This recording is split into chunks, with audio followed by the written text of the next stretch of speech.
Assalamualaikum warahmatullahi wabarakatuh.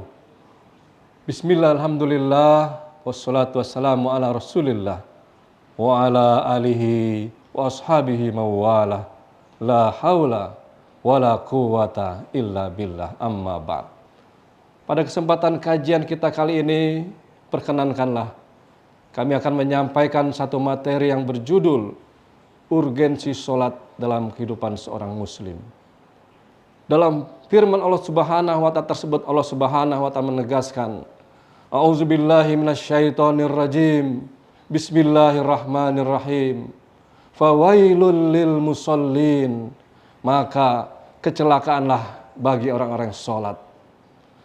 Mengamati firman Allah Subhanahu wa ta'ala ini, kita tentu terheran-heran. Mengapa Allah Subhanahu wa ta'ala memvonis orang-orang yang sholat dengan kata-kata celaka? Padahal orang yang sholat adalah orang yang sedang menjalankan perintah Allah. Dia sedang melaksanakan kepatuhannya kepada Allah Subhanahu wa ta'ala. Tapi mengapa kok sampai ada firman Allah, fawailul lil musallin, maka kecelakaanlah bagi orang-orang yang sholat. Firman Allah Subhanahu wa ta'ala ini muncul dua pernyataan yang salah dan pernyataan yang benar. Ada orang mengatakan orang sholat saja divonis celaka, mending tidak usah sholat sekalian. Nah, ini pernyataan yang salah, ini tidak perlu diikuti. Kemudian ada pernyataan yang kedua, pernyataan yang benar yang kita harus ikuti. Orang yang sholat saja divonis celaka oleh Allah Subhanahu wa ta'ala, apalagi yang tidak sholat. Nah, ini satu pernyataan yang benar yang kita harus bisa mengikutinya. Menjelaskan firman Allah surat Al-Maun ayat yang keempat ini harus diteruskan dengan firman Allah selanjutnya pada ayat yang kelima. Dalam ayat yang kelimanya dilanjutkan oleh Allah Subhanahu wa ta'ala, allazina hum an sholatihim sahun, yaitu orang-orang yang lalai dari sholatnya. Ternyata orang yang celaka itu yang divonis Allah Subhanahu wa ta'ala dia sholat, dan divonis celaka adalah orang-orang yang lalai dari sholatnya. Pertanyaannya, siapa sebenarnya orang-orang yang lalai tersebut? Para ulama memberikan beberapa kategori orang-orang yang dikatakan lalai sehingga dia celaka. Yang pertama adalah orang-orang yang sering menunda-nunda waktu sholat. Ketika tiba saatnya azan zuhur, kurang lebih jam 12 siang, dia katakan, masih ada jam 1, masih bisa kok. Ketika azan asar berkumandang sekitar jam 3 sore, dia katakan, nanti saja jam 4 masih bisa sholat asar, jam 5 masih bisa, ditunda terus. Panggilan sholat ini adalah panggilan dari Allah Subhanahu wa ta'ala. Hayya 'alas sholat, marilah kita sholat. Panggilan dari Sang Maha Pencipta, pengatur jagat raya, pemberi kita nikmat, pemberi kita rezeki. Tapi dia meremehkan panggilan Allah Subhanahu wa ta'ala. Pada dalam kehidupan sehari-hari, sering dia mendapatkan panggilan dari atasannya, pimpinannya, komandannya, dan dia bersegera menghadap, bersegera datang. Tapi ketika Allah yang memanggil, dia dengan mudahnya menunda dan menunda panggilan Allah Subhanahu wa ta'ala tersebut.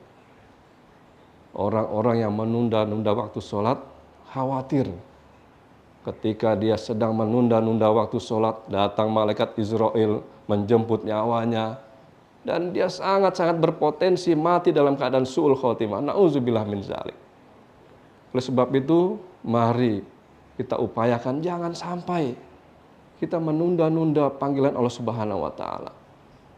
Kemudian yang kedua, kategori orang-orang yang lalai sehingga Allah vonis dengan kata-kata celaka adalah orang-orang yang sholatnya kadang-kadang.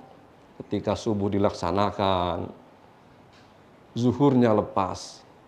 Tidak 5 waktu, hanya 4 waktu saja, 3 waktu saja. Seharusnya 5 waktu dilaksanakan, tapi dia kadang-kadang. Nah, ini orang seperti ini divonis celaka oleh Allah Subhanahu wa ta'ala karena termasuk dalam kategori orang-orang yang lalai. Kemudian yang ketiga, orang-orang yang dikategorikan lalai adalah mereka yang sholatnya sekedar menggugurkan kewajiban saja. Yang penting sholat. Harusnya dia katakan sholatlah yang penting.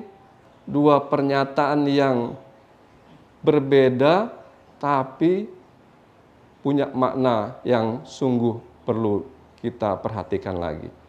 Ketika dia menyampaikan yang penting sholat, maka dia pasti sholatnya asal-asalan.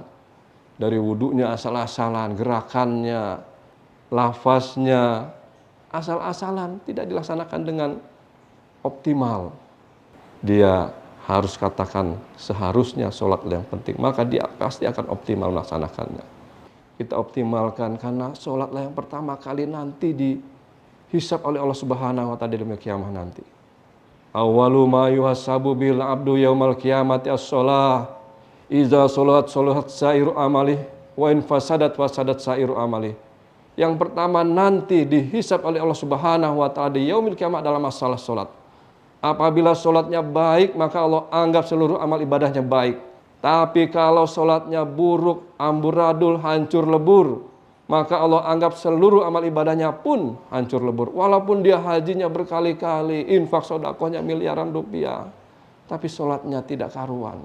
Mari sama-sama kita upayakan sholat yang optimal.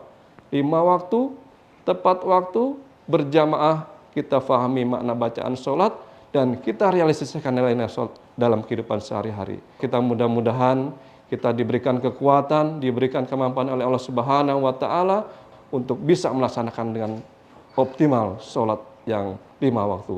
Amin ya rabbal alamin. Kurang lebihnya mohon maaf. Wabillahi taufiq wal hidayah. Walakum minkum. Wassalamualaikum warahmatullahi wabarakatuh.